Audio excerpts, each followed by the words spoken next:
दीपक sir जी के में आप लोगों का स्वागत है। मैं दीपक चौधरी आज आप लोगों के लिए हिस्ट्री के 20 इंपॉर्टेंट क्वेश्चन लेके आया हूं, जो कि हम लोग के target NTPC and group D से इंपॉर्टेंट क्वेश्चन है। और ये क्वेश्चन ऐसा नहीं है सिर्फ जो एनटीपीसी और ग्रुप डी में ही पूछा जाएगा। ये क्वेश्चन आपको Bihar police, SSC, CGL, bank और एनी अदर कंपटीशन एग्जाम हर जगह आपको पूछा जाएगा। तो चलिए हम लोग क्वेश्चंस की तरफ चलते हैं। इससे पहले मैंने क्लास 50 क्वेश्चंस का important GK question quiz one liner कराया है, वो भी क्लास आप लोग देख लीजिए। अगर वो क्लास नहीं देखें तो डिस्क्रिप्शन बॉक्स में मैंने उसका लिंक दे दिया है, तो उस क्लास को आप लोग देख सकते हैं। ठीक है, वो बहुत अच्छा क्लास है, आप लोग को अच्छा भी लगेगा, डिटेल में समझाया गया क्लास है। तो चलिए हम लोग क्लास स्टार्ट करते हैं। पहला क्वेश्चन है, मौर्य प्रशासन के दौरान लेखा के लिए कौन उत्तरदायी था? मौर्य प्रशासन के दौरान लेखा के लिए कौन उत्तरदायी था? तो आप लोग को अगर आंसर पता है तो इसको कमेंट बॉक्स में कमेंट करिए जरूर, ठीक है, जिससे आपका स्किल लेवल और बढ़ सके। बताइए, मौर्य प्रशासन के दौरान लेखक के लिए कौन उत्तरदायी था? तो इसका आंसर हो जाएगा समाहर्ते। समाहर्ते जो थे मौर्य प्रशासन के दौरान लेखक के लिए उत्तरदायी थे। ठीक है, इसका आंसर हो जाएगा बी, ऑप्शन नंबर बी। देखिए, सनिंधता खजाने को भंडार और राज्य आय की नकद के लिए जिम्मेदार था। समाहर्ते राजस्व के लेखांकन और संग्रह के लिए जिम्मेदार था। ठीक है, तीसरे नंबर क्वेश्चन की तरफ चलते हैं हम लोग, अगले क्वेश्चन की तरफ। पुणे में अभिनव भारत के संस्थापक कौन थे? पुणे में अभिनव भारत के संस्थापक कौन थे? बताइए इसका आंसर। पुणे में जो अभिनव भारत के संस्थापक कौन थे? तो इसका आंसर आप लोगों को अगर याद है तो कमेंट बॉक्स में कमेंट कीजिए। वैसे इसका आंसर हो जाएगा विनायक दामोदर सावरकर जी जो थे पुणे में अभिनव भारत के संस्थापक थे। ठीक है, देखिए, जो अभिनव भारत का जो नाम अभिनव भारत सोसाइटी 1904 में पड़ा। कब पड़ा? अभिनव भारत का नाम अभिनव भारत सोसाइटी 1904 में विनायक दामोदर सावरकर द्वारा स्थापित संगठन के नाम पर रखा गया। इसके नाम पर रखा गया, अभिनव भारत के नाम पर रखा गया, जो कि विनय दामोदर सावरकर के द्वारा स्थापित संगठन था। आगे बढ़ते हम लोग। नेक्स्ट क्वेश्चन है, जब कांग्रेस एवं मुस्लिम लीग के बीच लखनऊ समझौता पर दस्तखत हुए तो भारत के वायसराय कौन थे? मतलब कांग्रेस और मुस्लिम लीग के बीच में जब समझौता हुआ तो उस समय भारत के वायसराय कौन थे? तो भारत के वायसराय थे लॉर्ड चेम्सफोर्ड उस समय भारत के वायसराय थे। लॉर्ड चेम्सफोर्ड जी उस समय भारत के वायसराय थे। आगे बढ़ते हम लोग। देखिए, लखनऊ सत्र 1916 अंबिका चरण मजुमदार की अध्यक्षता में, उस समय कौन था? अंबिका चरण मजुमदार की अध्यक्षता में हुई। कांग्रेस का अध्यक्ष अंबिका चरण जी थी में की गई मामले में विशेष था। सबसे पहले इस सत्र ने इनिवेशन के प्रयासों के कारण लगभग एक दशक बाद कांग्रेस में आम मंच पर कांग्रेस और चरमपंथियों को लाया गया। इस अधिवेशन में मुस्लिम लीग और कांग्रेस के बीच समझौता हुआ तथा वायसराय लॉर्ड चेम्सफोर्ड था। ठीक है, आगे बढ़ते हम लोग। नेक्स्ट क्वेश्चन है, गुलामगिरी पुस्तक किसने लिखी है? गुलामगिरी पुस्तक किसने लिखी है? 5वें नंबर क्वेश्चन, इसका आंसर दीजिए। गुलामगिरी पुस्तक किसने लिखी है? तो इसका आंसर हो जाएगा ज्योतिबा फूले लिखा है इसने। गुलामगिरी पुस्तक का लेखक ज्योतिबा फूले है। ज्योतिबा फूले जी है गुलामगिरी पुस्तक के लेखक। ठीक है, तो आगे बढ़ते हम लोग। देखिए, पुस्तक गुलामगिरी ज्योतिराव फूले द्वारा लिखी गई है। अपने जीवन काल में उन्होंने कोई पुस्तक लिखी? तृतीय रत्न और छत्रपति शिवाजी, इस प्रकार की पुस्तक उसने लिखी है। आगे बढ़ते हैं 6ठे नंबर क्वेश्चन की तरफ। सीरियाई राजदूत डायमेकस भारत में किसके दरबार में आया था? सीरिया के जो राजदूत थे डायमेकस, वो भारत में किसके दरबार में आया था? इसका आंसर आप लोग कमेंट बॉक्स में कमेंट कीजिए। इसका आंसर हो जाएगा आपको बिंदुसार जो था सीरिया राजदूत था, सीरिया राजदूत जो था डेमोक्रस, वो भारत में किसके दरबार में आया था? तो बिंदुसार के दरबार में आया था, बिंदुसार जी के दरबार में आया था।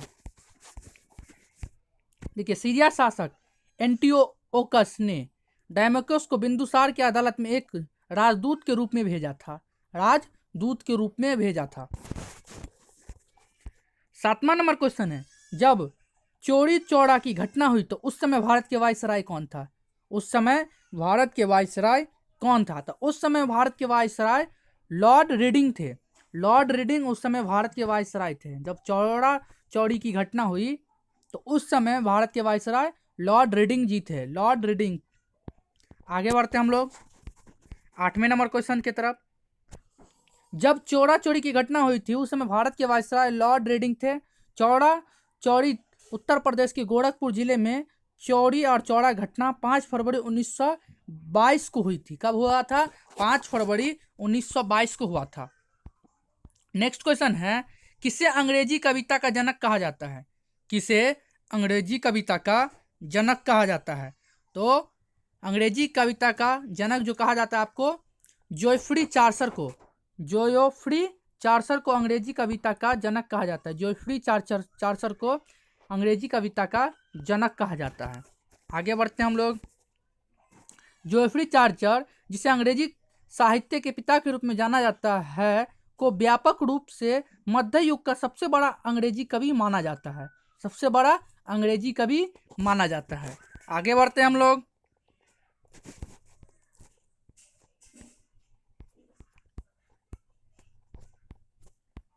आगे बढ़ते हैं, थोड़ा सा पीछे चला गया था। देखिए, नेक्स्ट क्वेश्चन है, 1885 में भारतीय राष्ट्रीय कांग्रेस की स्थापना के समय भारत के वायसराय कौन थे? 1885 में भारतीय राष्ट्रीय कांग्रेस की स्थापना के समय भारत के वायसराय कौन थे? 9 नंबर क्वेश्चन है। इसका आंसर आप लोग कमेंट बॉक्स में कमेंट कर सकते हैं। इसका आंसर हो जाएगा लॉर्ड डॉफरिन। लॉर्ड डॉफरिन थे। कौन थे? लॉर्ड डॉफरिन थे उस समय भारत के वायसराय।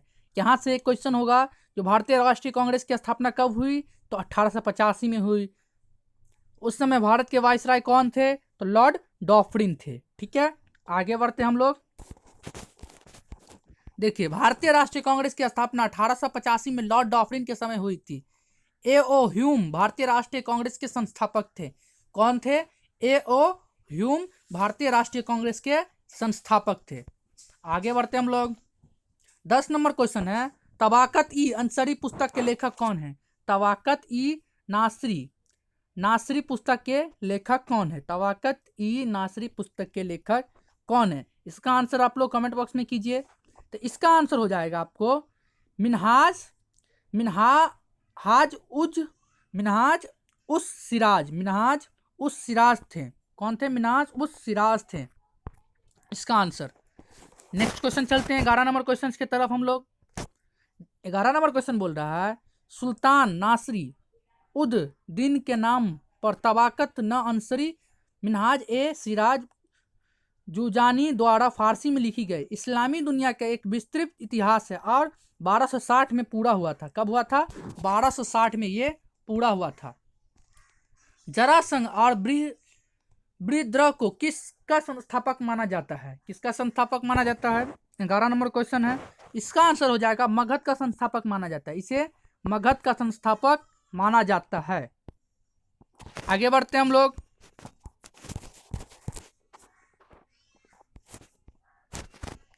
आगे बढ़ते हैं 12 नंबर क्वेश्चन की तरफ।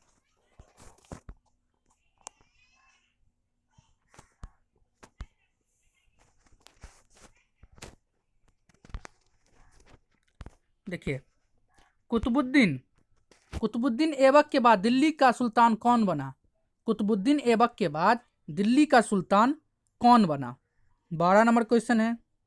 तो इसका आंसर हो जाएगा आरम शाह जो है कुतुबुद्दीन ऐबक के बाद दिल्ली का सुल्तान बना। आरम शाह कुतुबुद्दीन ऐबक के बाद दिल्ली का सुल्तान बना। ठीक है, आगे बढ़ते हैं हम लोग। देखिए, कुतुबुद्दीन ऐबक के बाद आरम शाह दिल्ली के सुल्तान बने। आरम शाह दिल्ली सल्तनत के मामलुक राजवंश का दूसरा सुल्तान था। उन्होंने 1210 से 1211 तक शासन किया, मतलब मात्र 1 वर्ष तक ही शासन कर पाए, मात्र 1 वर्ष ही शासन कर पाए। नेक्स्ट है 13 नंबर क्वेश्चन, बम्बई में कामगारों मजदूरों की प्रथम सभा का संगठन का जिम्मेदार कौन था? कौन थे बताइए 13 नंबर क्वेश्चन का आंसर। तो इसका आंसर हो जाएगा एन लोखंडे।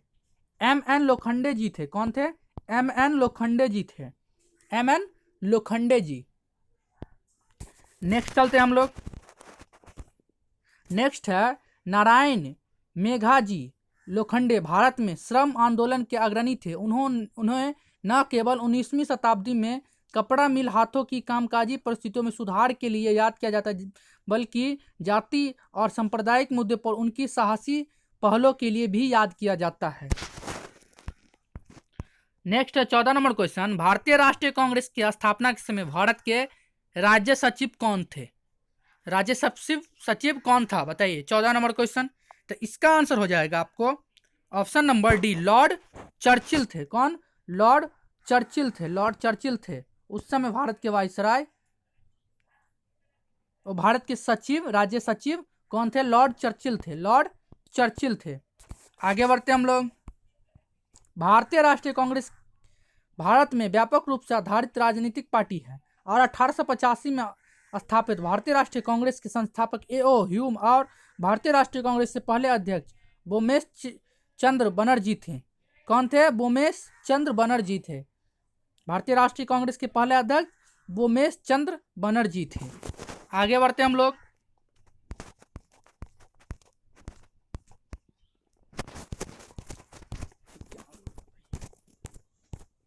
बार बार आज पीछे हो रहा है, पता नहीं क्या प्रॉब्लम है।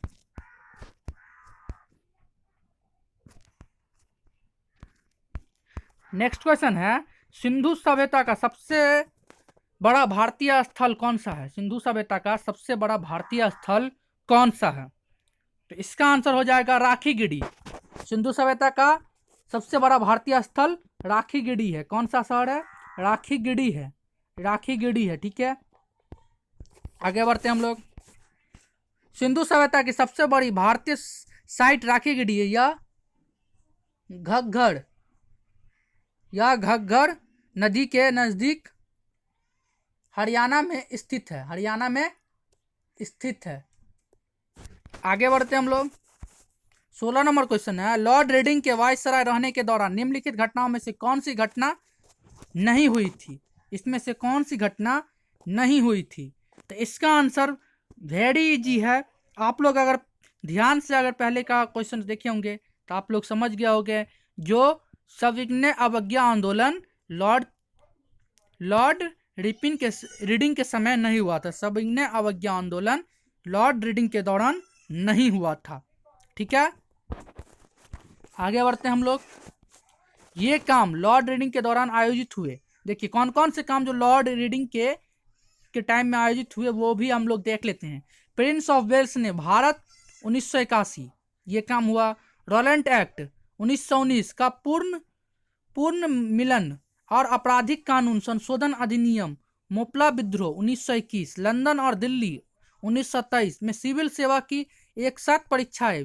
भारतीय विश्वविद्यालय 1922 की शुरुआत हुई। भारतीय कम्युनिस्ट पार्टी 1921 की स्थापना। स्वराज पार्टी 1923 का गठन और कोगरी ट्रेन डाकू 1925। ये ऐसे घटना उनके समय में हुआ। नेक्स्ट है हैंड होल्डर्स सोसाइटी की स्थापना किसने की? हैंड होल्डर्स सोसाइटी की स्थापना किसने की? तो इसका आंसर हो जाएगा द्वारक नाथ टैगोर। द्वारक नाथ टैगोर ने की थी। इसका आंसर हो जाएगा द्वारक नाथ टैगोर ने की थी। आगे बढ़ते हम लोग। 1838 में मकान मालिकों के हित की रक्षा के लिए जमींदारी और एसोसिएशन, जिसे लैंड होल्ड सोसाइटी के नाम से जाना जाता है, की स्थापना बंगाल के द्वारकनाथ टैगोर ने की थी। आगे बढ़ते हम लोग। पुस्तक अकबरनामा किसके द्वारा लिखी गई है? पुस्तक अकबरनामा किसके द्वारा लिखी गई है? तो पुस्तक अकबरनामा जो है अबुल फजल के द्वारा लिखा गया है। अबुल फजल के द्वारा पुस्तक अकबरनामा लिखा गया है। ठीक है, आगे बढ़ते हैं हम लोग। अकबरनामा अबू फजल द्वारा लिखी गई पुस्तक है जिसकी भाषा अरबी है। इसमें अकबर के जीवन के वृत्तांत का उल्लेख है।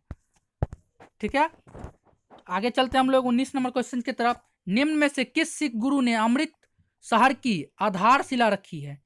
निम्नलिखित में से किस सिख गुरु ने अमृत शहर की आधारशिला रखी है? तो 19 नंबर क्वेश्चन का आंसर हो जाएगा बी, गुरु रामदास।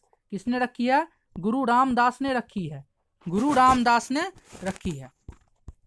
देखिए, चौथा सिख गुरु रामदास द्वारा अमृतसर के संस्थापक स्वर्ण मंदिर अमृतसर में है। अमृतसर के संस्थापक है और स्वर्ण मंदिर कहाँ है? तो अमृतसर में है। 20 नंबर क्वेश्चन है और लास्ट क्वेश्चन है आज का। निम्न में से किस अखबार का गांधी जी ने दक्षिण अफ्रीका में संपादन किया था? तो आपको इंडियन ओपिनियन